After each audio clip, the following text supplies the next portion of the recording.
तो ये drama dialogue आज कुछ भी अच्छा नहीं लगता। हमको तो जाना है, बाबा से योग रखने से हम पावन बन जाएंगे। क्या ये बाबा की बुद्धि में आया क्या कि बाबा से बुद्धि योग अगर हम रखेंगे तो हम पावन बन जाएंगे। तो उनकी बुद्धि में था कि बाबा कौन था? हा? उनकी बुद्धि में था? उनकी बुद्धि में था ही नहीं कि बाबा कौन है। मुरली चलती थी, एक तरफ मुरली चल जाती थी, दूसरी तरफ भूल जाते थे। मुरली में तो ये वाक्य आया, साकार और निराकार के मेल को बाबा कहा जाता है।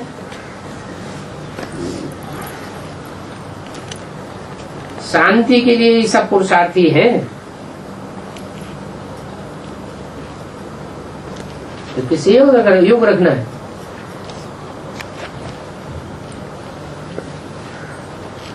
अरे बाबा से योग रखने से हम पावन बन जाएंगे। शांति के लिए ही सब पुरुषार्थी है। योग जो रखने वाले हैं वो क्या चाहते हैं? पहले शांति चाहते हैं। तो शांति के लिए सैंपल भी तो चाहिए, मिसाल भी तो चाहिए। कौन है मिसाल?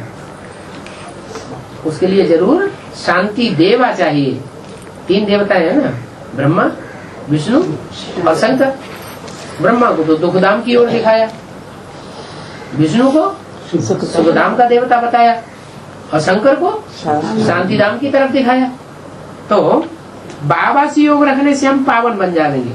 माने विष्णु से योग रखेंगे तो हम पावन नहीं बनेंगे, या ब्रह्मा से योग रखेंगे या उनके चित्र रखेंगे तो हम पावन नहीं बनेंगे। किससे योग रखें? साकार में सैंपल चाहिए।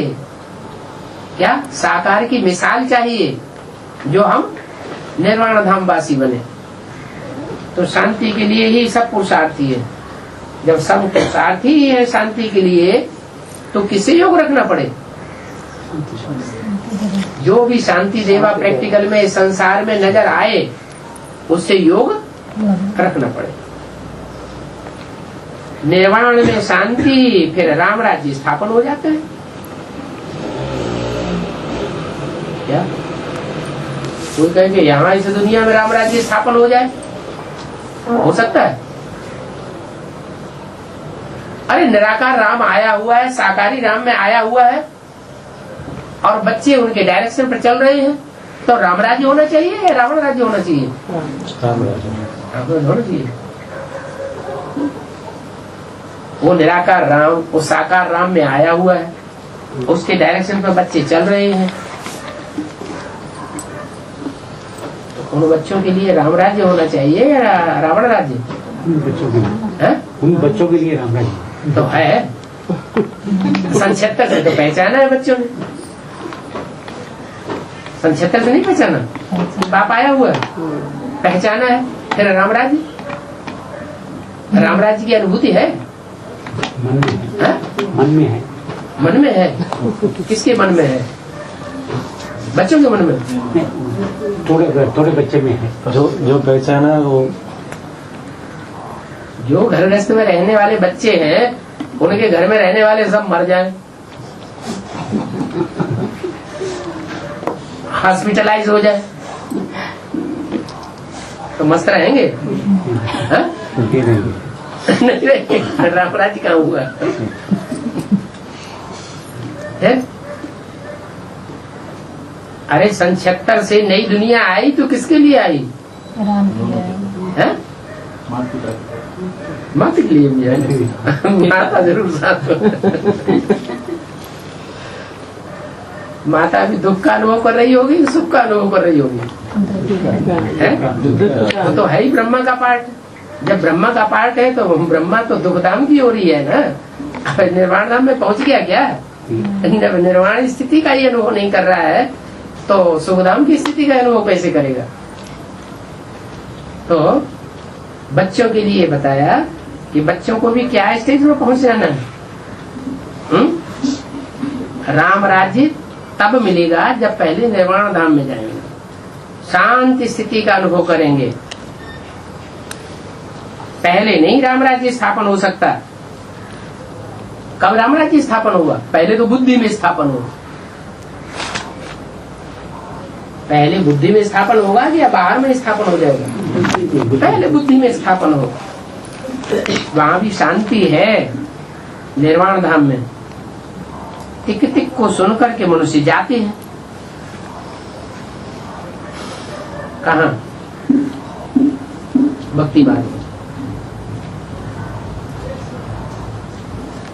गुरु कहीं भाषण कर रहे हैं, कहीं कीर्तन हो रहा है, कहीं क्या हो रहा है, ये सब आवाज हो रही है ना।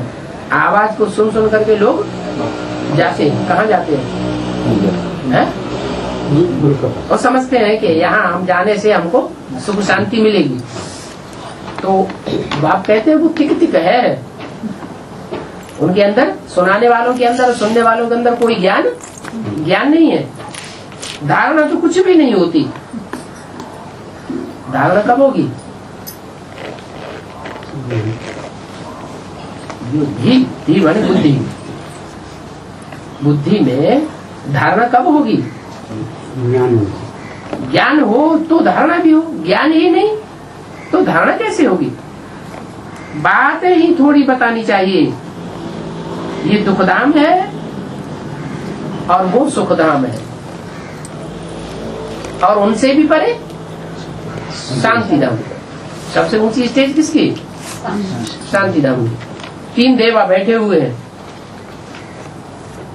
शांति देवा, सुख देवा और दुख देवा। ब्रह्मा को दुख देवा, ब्रह्मा कुमारी के सामने कहोगे?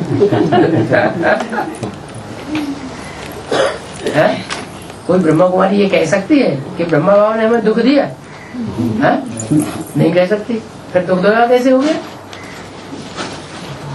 बाहर से दिखावा में तो सुख दिया, लेकिन अंदर का सुख किसी को महसूस नहीं हुआ। अंदर का सुख तभी महसूस हो सकता है जब शांति देवा से सुख की महसूसता हो। 100% सुख होगा तो उसके बाद फिर सुखधाम की 100% की अनुभूति होगी। तो ये बात पहले बताओ, ये दुखधाम, वो सुखधाम और शांति धाम। अभी तुम जाते हो कहाँ? कहाँ जाते हो? तो साथ रखते हैं शांति धाम में जाने का। अभी तुम जाते हो शांति धाम, बाप को याद करो तो तुम्हारे विक्रम भी विनाश होंगे।